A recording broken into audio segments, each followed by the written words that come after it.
Introduce our speaker. John DiJulius comes to us as an incredible entrepreneur. He is the authority on how personalized customer service becomes a competitive advantage and delivers for the bottom line. He's a world-renowned author.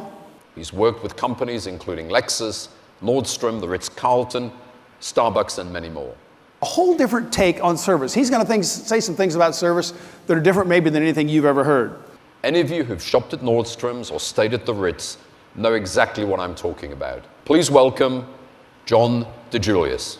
But what's world-class in one isn't world-class at all. I don't know about anybody here, but you wouldn't have wanted my world-class experience I was capable of delivering at 19, 21, or even 25. Frontline employees in all the industries traditionally don't make enough money that affords them the experiences of driving Mercedes-Benz, staying at five-star resorts, flying first class or getting $150 haircuts. Yet us as entrepreneurs, managers, leaders expect those employees to give that type of experience to those types of guests, clients, patients, tenants, whatever we may call them. It's not realistic.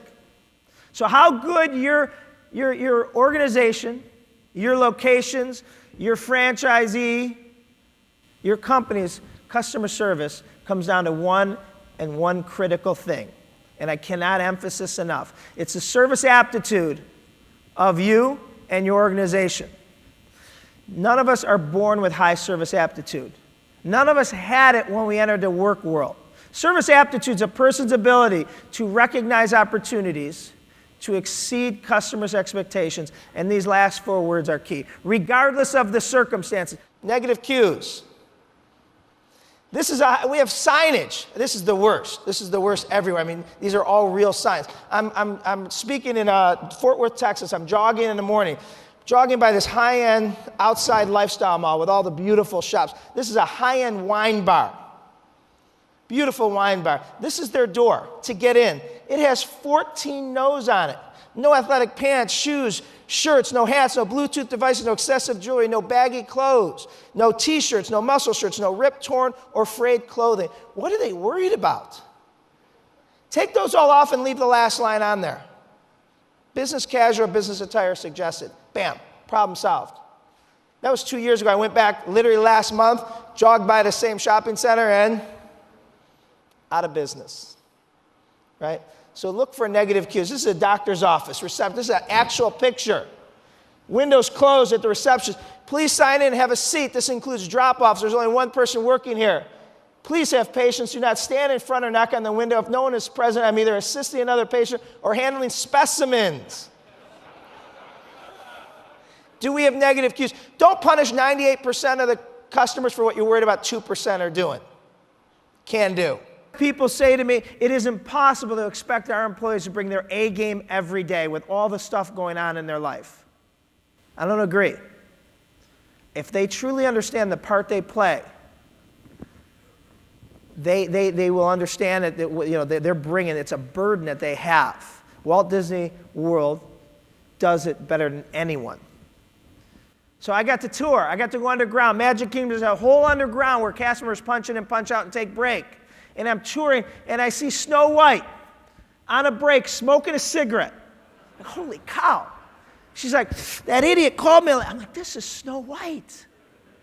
A few moments later, she goes back inside. She freshens herself up. She punches back in. She goes up these stairs, through these bushes, and she reappears on Magic Kingdom's ground. And 15 little 5, 6, and 7-year-olds come charging at her. And she turns back into this beautiful, angelic princess, posing for pictures, signing their pads. Downstairs in the back room on break in the parking lot, she was Susie Smith. There was about 21 that had jerked for a boyfriend or a dwarf or whatever he was. My 6-year-old was there to see Snow White. It's exactly what she gave him. And that's what a strong service vision does. In 2010, I had one of the coolest jobs ever. I had worked with Starbucks before, but they called me up and said, we want you to help us create a new customer service vision. No one does that better than me. I was so excited until I asked the question, what is your current customer service vision? This is it. To inspire and nurture the human spirit, one person, one cup, one neighborhood at a time. Damn, that's pretty good. In fact, I didn't tell them that. I said, that sucks. Like, you guys even making money over there? I'm like, so what don't you like about it? They said it's too big. Too big to get our employees' arm around it. They want it to be easy for all employees to understand, measurable, actionable, trainable. That isn't. You probably don't even remember it already. They loved it. It's Howard Schultz's words. So they moved it up to their purpose. That might happen over the result of 5 years, 200 times, that they'll inspire and nurture your human spirit. But that isn't actionable every day. So what we had to do, what we do with every company, is we wanted to take a look at a day in the life of a customer so we can empathize and be more compassionate. What's a day in the life of a Starbucks customer? Everyone here, right? From the moment you get up, it is crazy. It is a blur. Trying to get kids, off to school. And just the frantic rush there. Keeping up with our commitments and on time for everything. And the, traffic and the lovely world of road rage. Construction. So Starbucks can't change what's going to happen to you, but maybe they can change your mindset of how to handle it. So this is Starbucks service vision. It's so simple. First, they don't give you manuals. They give you the green apron. The green apron is very symbolic. Everyone has one. They hand you the green apron, and on it, they call it their customer service manual. So the next time you go to Starbucks, even here, and you see someone with a green apron, everyone has it on, ask them to turn over the top. Because it's not for you to see, it's for them to see. It's for them to put on and be reminded. And you'll get to see their service vision, which is, we create inspired moments in each customer's day. That's the what. How is the 4 pillars. Anticipate, connect, personalize, and own. Anticipate is pay attention to your speed of time. If you're in a suit, it's 6:10 a.m., and you won't look up from your smartphone, you got someplace to be, you don't want to chit-chat.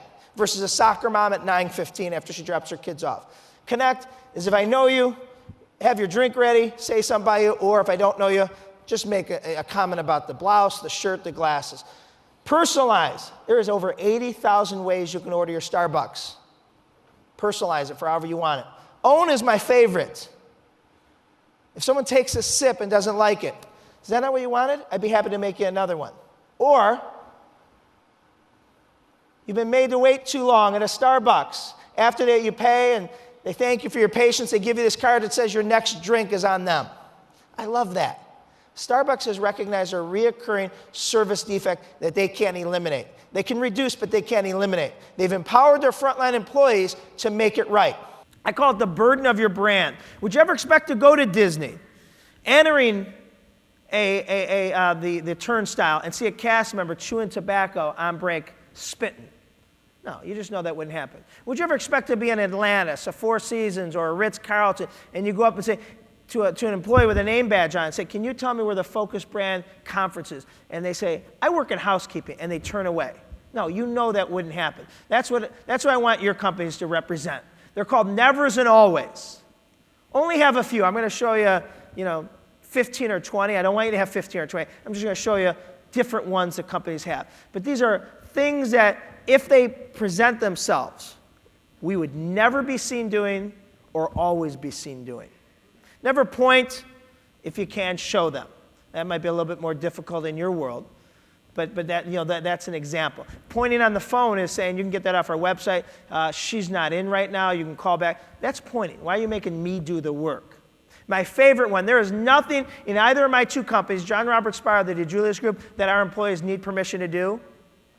They can comp it. They could give you your next 5 visits, your next year free if they see it. There's only one thing, and to my knowledge, we've never given permission, and that's use the word no to a customer.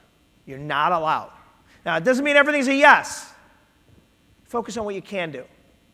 We play the no game where internally we try to get you to say no.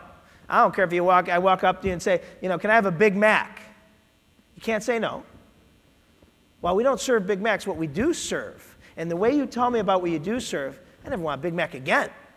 You just made it sound more attractive and more nutritious or whatever it may be. But no is not an option. Not a problem is the most overused street slang term in all our businesses. Replace it. Beat the greet. This used to say beat the customer. People took it the wrong way.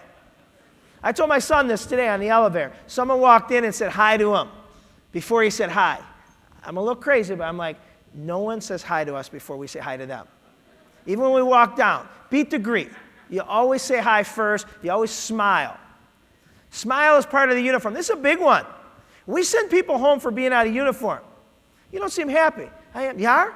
Yeah. Well, tell your face. Your face has no idea, right? You work in a cool industry. I love this one. Is there anything else I can do for you today? I have the time. I love that. On the phone, face to face. I don't realize there's 16 people behind me. I don't realize that there's 6 cars behind me. I feel like your only customer. Give more. In every scenario. We live in such a cynical society today that the deal is, if you do A, B, and C, I'll do X, Y, and Z. But I don't trust that you're going to do A, B, and C, so I'm going to wait. If you do it, then I'll do mine. I tell people, I try to tell myself, I try to tell my kids, do X, Y, Z, you throw in W. Don't keep score. Right? Just take care of people. The people you work for, the people you work with, the people you work on, your customers, your neighbors, whomever it may be. Don't remember the one time you get burned. Don't let it shadow, your mindset. That means if you borrow someone's truck or van to move something, give them that vehicle with more gas, cleaner than how they gave it to you.